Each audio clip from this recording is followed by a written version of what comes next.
என்னுடைய இனிய நண்பர் பாக்யராஜ் அவர்களுக்கும், இயக்குனர் ஆர்வி உதயகுமார் அவர்களுக்கும், அன்பிற்குரிய டி சிவா அவர்களுக்கும் என்னுடைய மனமார்ந்த வாழ்த்துக்களையும் நன்றிகளையும் இந்த இடத்துல தெரிவித்துக் கொள்கிறேன். இந்த விழா நிகழ்ச்சிகளை மக்களுக்கு கொண்டு போய் சேர்ப்பதற்காக இங்கே வந்திருக்கின்ற ஊடக நண்பர்கள் அனைவருக்கும் இனிய மாலை வணக்கங்கள். என்னை பொறுத்த வரைக்கும் என்னுடைய பயணம் அங்கே தான் ஆரம்பிச்சிது அப்படின்னு உங்கள் எல்லாருக்கும் நல்லா தெரியும். அங்கேருந்து தான் இந்த இடத்துக்கு நான் வந்திருக்கேன். அதனால் இந்த நிகழ்ச்சியை பொறுத்த வரைக்கும் உங்களுடைய சகோதரர் நடத்துகின்ற ஒரு நிகழ்ச்சியாகத்தான் இதை நீங்கள் பார்ப்பீங்க அப்படின்றது என்னால் புரிந்து கொள்ள முடிகிறது. டூரிங் டாக்கீஸ் ஆரம்பித்த போது டூரிங் டாக்கீஸில் பார்த்திங்கன்னா சினிமா துறையிலே வெற்றி பெற்றவர்கள் கதைகளை மட்டும் இல்லாமல் சினிமா துறையிலே தோல்வி பெற்றவருடைய கதையை கூட நம்ம பல நேர்காணல் நடத்தி வெளியிட்டிருக்கோம். அதுக்கு முக்கியமான காரணம் என்னென்னா, சினிமாவை பற்றிய புரிதல் எல்லோருக்கும் வரணும். ஒவ்வொருத்தருடைய அனுபவத்திலேருந்தும் தெரிந்து கொள்வதற்கு நிறைய விஷயங்கள் இருக்குது. அப்படின்றதுனால தான் அந்த நிகழ்ச்சிகள் எல்லாமே அந்த அளவுக்கு சிறப்பாக அமைந்தது. கலைஞர்களை பேட்டி காண்றது, அவங்களுடைய கருத்துக்களை எல்லாம் பதிவு செய்கிறதை தாண்டி நாம் இந்த திரையுலகில் இருக்கோம், அதற்கு ஏதாவது செய்யணும் அப்படின்ற ஒரு எண்ணம் ரொம்ப நாட்களாகவே நமக்குள்ளே இருந்தது. அதனுடைய வெளிப்பாடு தான் இன்றைக்கு ஃப்ரேம் அண்ட் ஃபேம் அவார்ட்ஸ். கலைஞர்களை பொறுத்த வரைக்கும் என்ன தான் அவங்க சம்பாரித்தாலும், கோடி கோடியாக சம்பாரித்தாலும், அந்த கைத்தட்டலும் அந்த பாராட்டலும் அந்த விழா மேடைகளும் அவருக்கு பெற்றுத்தருகின்ற சந்தோஷத்தை அந்த கரன்சி நோட்டுகள் பெற்றுத்தராது என்பது தான் உண்மை. அப்படிப்பட்ட ஒரு சந்தோஷத்தை அவங்களுக்கு தர்றது தான் இந்த நிகழ்ச்சியுடைய முக்கிய நோக்கம். இப்படி ஒரு விழா நடத்தும்போது அதுக்கு இப்போ இந்த வரவேற்பாளர் பாரஸ் சொன்ன மாதிரி, யார் விழாவுக்குரிய விருதுக்குரியவர்களை தேர்ந்தெடுப்பதற்கு ஒரு தகுதி வேணும் இல்லையா? அப்படிப்பட்ட ஒரு குழு அமைக்கிறது ரொம்ப முக்கியம் அப்படின்னு நினச்சோம். இந்த ஜூரி குழுவுக்கு திரு பாக்யராஜ் அவர்கள் தலைமையேற்றிருப்பது நிஜமாகவே டூரிங் டாக்கீஸையும் பெருமைப்படுத்துகிறது. அந்த விழாவிலே விருது பெறக்கூடிய கலைஞர்களையும் பெருமைப்படுத்துகின்ற ஒரு விஷயமாக அமைந்திருக்கு அப்படின்னு தான் நான் நினைக்கிறேன். அந்த வரிசையில் பார்த்திங்கன்னா திருமதி குஷ்பு, திரு இளவரசு, திரு டி சிவா, திரு ஆர்வி உதயகுமார், திரு ஆர்கே செல்லுமணி என்று பல பேர் இணைந்திருக்கிறார்கள். இவர்கள் எல்லோருமே பார்த்திங்கன்னா சினிமா உலகத்தில் எப்படிப்பட்ட அனுபவம் உடையவர்கள், எப்படிப்பட்ட சாதனையாளர் அப்படின்னு உங்களுக்கு நல்லா தெரியும். இத்தனை பேருடைய ஆசையோடு இந்த நிகழ்ச்சி வருகின்ற ஜனவரி மாதம் 25ஆம் தேதி அன்று காமராஜர் அரங்கில் நடைபெறவிருக்கிறது. இன்றைக்கு எப்படி திரளாக இந்த நிகழ்ச்சிக்கு உங்களுடைய ஆதரவை தந்திருக்கீங்களோ அது மாதிரி அந்த விழாவுக்கும் ஒரு நல்ல விளம்பரத்தை நீங்கள் தர வேண்டும் என்று வேண்டி கேட்டுக்கொள்கிறேன். ஏன்னா எந்த பரிசளிப்பு விழாவாக இருந்தாலும் அதுக்கு முறையான விளம்பரம் நிச்சயமாக தேவை. நீங்கள் இந்த விழாவிலே எனக்கு உறுதுணையாக இருப்பீர்கள் என்ற நம்பிக்கையோடு விடைபெறுகிறேன். நன்றி, வணக்கம். நடிகைகள் தவிர என்ன சில கேட்டகரி கவர்மெண்ட்லேயே விருது கிடையாது. மேக்கப் மேனுக்கு, காஸ்டியூமருக்கு, சின்ன சின்ன டெக்னீஷியனுக்குலாம் அதெல்லாம் உண்டா. அப்புறம் குறிப்பாக பத்திரிகையாளருக்கு விருது உண்டா. எங்கள் டைமண்ட் சார் எங்களுக்கு ரொம்ப நாளாக கொடுத்துட்ருக்காரு. அவங்களுக்கு ரொம்ப நாள் ஆச்சு.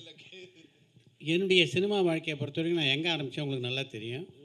பத்திரிகை தொடர்பாளராகத்தான் என்னுடைய சினிமா வாழ்க்கை தொடங்கிச்சு. அதனால் பத்திரிகை தொடர்பாளரிலிருந்து படத்தினுடைய இயக்குனர், கதாநாயகன் வரைக்கும் எல்லாருக்கும் ஏறக்குறைய ஒரு 45-50 கேட்டகரியில் இந்த அவார்டு கொடுக்குறோம். எதுமா இல்லை இது முழுக்க திரை விருது தான். அதனால் திரை சம்மந்தப்பட்ட கலைஞர்களுக்கு மட்டும்தான் இதில் வருது. வெப்சீரிஸ் இல்லை, வெப்சீரிஸ் இந்த வருஷம் நம்ம சேர்க்கலை சார். சித்ரா சார், நீங்கள் இல்லை இந்த வருஷம் சேர்க்கலை. திரைப்படங்களுக்கு ஓடிடியில் வர திரைப்படங்கள் உண்டு சார். நீங்கள் நம்ம டைரக்டர் பாரதிராஜா சார்ட்டேருந்து வந்தீங்க. பாரதிராஜா சார் பேரில் ஒரு விருது அவர் கையால் கொடுக்கறதுக்கு வாய்ப்பு இருக்கா? ஒரு பெரிய ஒரு அச்சீவ்மெண்ட் அவார்ட் மாதிரி அப்படி ஒரு விருது பிளான் பண்ணியிருக்கோம். அதை பற்றி அறிவிப்பு இந்த விருதை பற்றி முழுக்க விருதுகள் வரும்போது என்ன, இதில் சில சர்ப்ரைஸ் பேக்கெட்லாம் இருக்குது. ரெகுலர் விருது மட்டும் இல்லாமல் சில விசேஷ விருதுகள் நம்ம பிளான் பண்ணியிருக்கோம். அது டெஃபினட்டாக அந்த விழா விருதுகளை பற்றி அறிவிக்கும்போது நிச்சயமாக இருக்கும். சார் சித்ராமன் சார், இங்கே பின்னாடி நீங்கள் மக்கள் தொடர்பாளர் எல்லாருக்கும் சொன்னீங்க. இது சினிமா சம்மந்தப்பட்டு சினிமா பத்திரிகையாளர்களுக்கு தேர்ந்தெடுப்பீங்களா? இயக்குநர்கள் எப்படி பத்திரிகையாளர்களை தேர்ந்தெடுப்பாங்க? ஏன்னா இப்போ நாங்கள் கேள்வி கேட்குற எங்கள் பேர்லாம் வருமா? புரியல என்னது? சினிமா பத்திரிகையாளர்களுக்கு சார் இப்போ இல்லை சிறந்த இயக்குனர் தேர்ந்தெடுக்கிற மாதிரி எங்களுக்கு சிறந்த பத்திரிகை தொடர்பாளர் யார் எங்களுக்கு தெரியும் இல்லையா? இயக்குனருக்கு வந்து தொடர்பாளர்கள் வேற சார், பத்திரிகையாளர்கள் வேற. பத்திரிகையாளர்கள் தான் நான் சொல்ற, தொடர்பாளர் மட்டும் இல்லை. பத்திரிகையாளர் நாங்கள் ப்ரெஸ் மீட் பண்ணும்போது நீங்கள் எங்களை படுத்துகிற பாட்டில் இருந்து உங்களுக்கு சிறந்த பத்திரிகையாளர் எங்களால் என்ன கண்டுபிடிக்க முடியும்? என்னதான் நீங்கள் வந்து எங்களை இது பண்ணால் கூட எங்களை கேள்வி கேட்கும்போது வந்து கடுமையான கேள்வியாக இருந்தாலும் இது வரைக்கும் இந்த சினிமா பத்திரிகையாளர்கள் இருக்கிற யாருமே வந்து அநாகரிகமாகவோ இல்லை அவதூறாவோ இல்லை வந்து எங்களை ஹூன் பண்ணுற மாதிரி இங்கே ஏதாவது வந்து சின்ன சின்ன இருக்கும், அது அப்படியே வெளியே போகும்போது அப்படி தான் அந்த மாதிரி ஒரு உணவோடு தான் இருந்திருக்கு. அதனால் நிச்சயமாக எங்களுக்கு வந்து சிறந்த பத்திரிகையாளரை எங்களால் இனம் கண்டுபிடிக்க முடியும் நாங்கள் நம்புகிறோம். ஏன் சொல்கிறேன்னா இங்கே சங்கங்கள் பல இருக்குது சார் உள்ள. ஸோ அதனால் கேட்டேன். சில சங்கங்கள் உங்களுக்கு ரொம்ப க்ளோஸாக இருக்கலாம், இன்னொரு சங்கம் வந்து க்ளோஸ் இல்லாமல் இருக்கலாம். ஒருவேளை இவங்க உங்ககிட்ட அட்வைஸ் சொல்லியிருப்பாங்க இவங்களுக்கு கொடுங்க அப்படின்னு சொல்லிட்டு, அதுக்காக கேட்குறோம். ஏன்னா இப்போ வர எங்களை மாதிரி யங்ஸ்டர்ஸுக்கு உங்கள் பேர் எங்கள் பேர் தெரியுமா அப்படின்றத நாங்கள் கேள்வி. நீங்கள் நினைக்கிறது என்ன புரியல? பத்திரிகையாளருடைய தகுதி என்பது எந்த சங்கத்தை சார்ந்திருக்கணும் அப்படின்னு இல்லை. பத்திரிகையாளர் அதான் சங்கத்தை சார்ந்தவர்கள் சொல்கிறார் அவர். பத்திரிகையாளருடைய தகுதி அப்படின்றது அவருடைய எழுத்து தானே தவிர எந்த சங்கத்தை அவர் சார்ந்திருக்கார் அப்படின்றது இல்லையே. இப்போ எழுத்துக்கு தானே மரியாதை சார். இப்போ எழுத்தை தாண்டி ஃபுல்லாக பின்னாடி கேமரா தான் சார் போட்டிருக்காங்க, டிஜிட்டல் தான் வந்திருக்கு. இதை எப்படி நீங்கள் தேர்ந்தெடுக்க போகிறீங்க? பத்திரிகையாளர் வேறு ஊடகவியலாளர் வேறு எடுக்க போகிறோம். அதனால் பத்திரிகையாளர் தனி, ஊடகவியலாளர் தனி.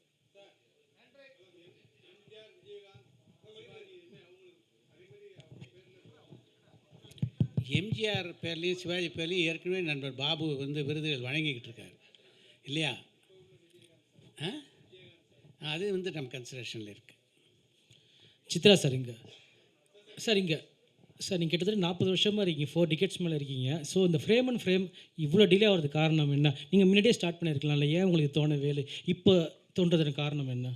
இதுக்கு தான் அழகாக ஆங்கிலத்திலே ஒரு ப்ராவர்ப் சொன்னாங்க, பெட்டர் லேட் தென் நெவர் அப்படின்னு.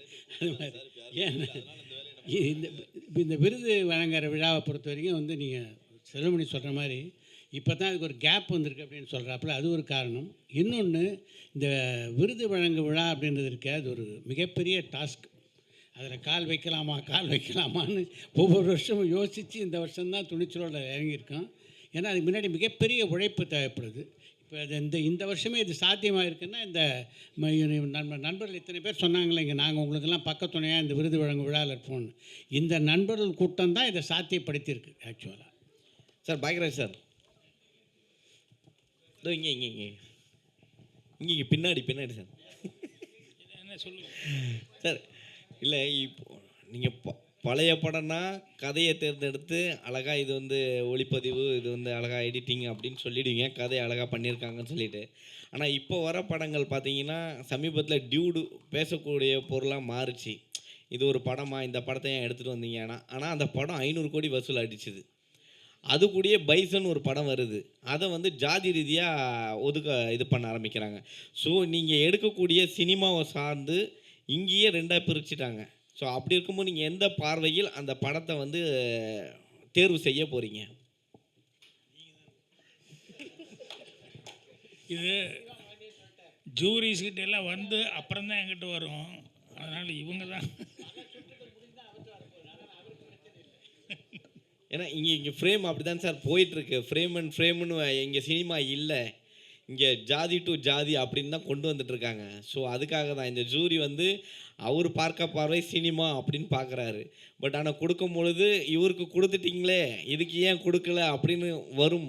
அதை எப்படி நீங்கள் அட்டாக் பண்ண போகிறீங்கன்றதால தான் கேட்குறேன் சார். விருதுகளும் அதை பற்றி விமர்சனங்களை வந்து ரெட்டக்குழந்தை சார், சிறந்த பத்திரிகையாளர்னு எப்படி இனம் கண்டுபிடிப்பேன்னு கேள்வி கேட்டீங்க. அதை நான் தான் ப்ரூவ் பண்ணுறதுக்கான கேள்விகளை பண்ணி கேட்குறீங்க. நிச்சயமாக திரைப்படங்களை நாங்கள் திரைப்படங்களாக தான் பார்ப்போம். எடுக்கும்போது ஒரு சிலருக்கு வந்து ஜாதி அவங்களுக்கு இருக்கலாம். ஆனால் நீங்கள் ஜாதியை முன்னிறுத்தி இருக்கிற படங்கள் எதுவுமே மக்களால் எல்லாருமாலுமே அது வந்து ஏற்றுக்கொள்ளப்படுவதில்லை, ஒரு சிலரால் இருக்கலாம். அதனால் வந்து நாங்கள் திரைப்படங்களை பார்க்கும்போது அது திரைப்படமாக இங்கே இருக்கிற எல்லாருமே நாங்கள் திரைப்படத்தை திரைப்படமாக தான் பார்த்தோம். இங்கே இருக்கவங்களாம் யாரும் எந்த ஜாதியும் எங்களுக்கு இது வரைக்கும் தெரியாது. 40 வருஷம் ஆகி கூட எங்களுக்கு தெரியாது. அதனால் திரைப்படத்தை பார்க்கும்போது திரைப்படமாக தான் நாங்கள் பார்ப்போம். நிச்சயமாக நீங்கள் அந்த கவலை விட்டுருங்க, நாங்கள் திரைப்படத்தை திரைப்படமாக தான் பார்ப்போம். We'll take one last question, please. Bhagyaraj sir, நீங்கள் ஜூரி தலைவர்னால கேட்குறோம். தமிழ் சினிமாவில் வந்து நிறைய விருது இருக்குது, நிறைய ஜூரி கமிட்டி, தேசிய விருது நம்ம சார்லாம் இருந்திருக்காங்க. ஆனால் நம்மளுக்கு வந்து சிவாஜி சாருக்கு இது வரைக்கும் விருது கிடைக்கவே இல்லை. ரஜினி சார் வந்து 50 வருஷமாக இருக்கார், விருது கிடைக்கவே இல்லை. எம்எஸ்வி சாருக்கு கிடைக்கல, நாகேஷ் சார் கிடைக்கல. அது மாதிரி ஆளுங்களுக்குலாம் தேசிய விருதுங்கிறது வந்து கிடைக்கவே இல்லை. அதுக்கு என்ன காரணம்னு நினைக்கிங்கன்னா, உங்கள் பக்கத்துலேயே ஒரு கமிட்டி தலைவர்லாம் கூட இருந்திருக்காங்க.